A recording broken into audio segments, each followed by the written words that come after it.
These three heifers just finished grazing a section of field. We can see it just down below, and that is actually our hazelnut field. So we've got about 50 to 60 hazelnut cultivars planted there. They're cultivars designed to produce nuts that are suitable for the candy market. They're 5 years old. We're hoping to have some hazelnuts available, at least for our own consumption next year, and maybe within 5 years be able to develop some sort of commercial market.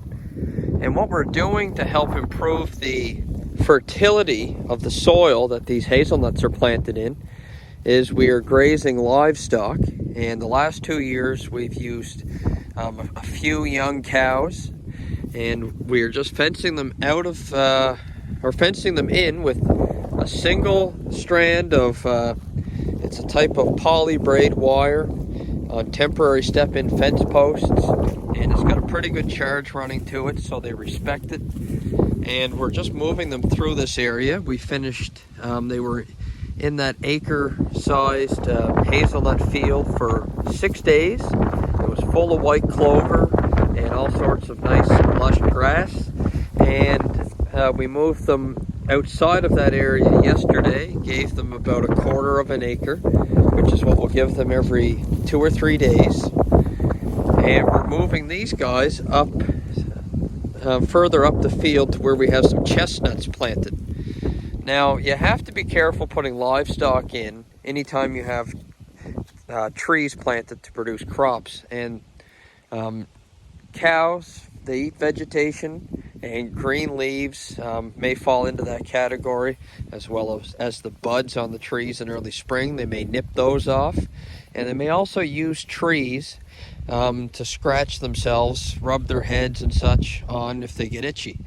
And what we noticed with running them through the hazelnuts is we can avoid browsing if we wait until the late fall to graze the area. When the leaves are kind of dying and starting to fall off, they've really lost that palatability, and so they're not really of much interest to the cows. And pretty much I inspected almost all the trees yesterday, and they didn't really touch any of them. And there was one branch that got snapped, and it was actually a dead branch, so it wasn't a big deal.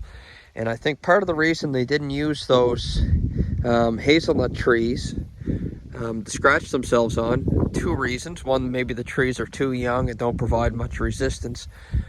Or secondly, if you can see in the distance there, there's 4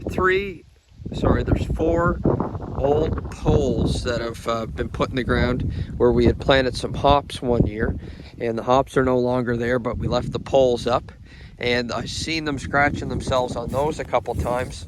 So maybe by providing a couple of poles in a pasture, you can kind of provide a good scratching pole instead of them trying to find the tree to use. And beyond that, it seems to work pretty well grazing them this time of year.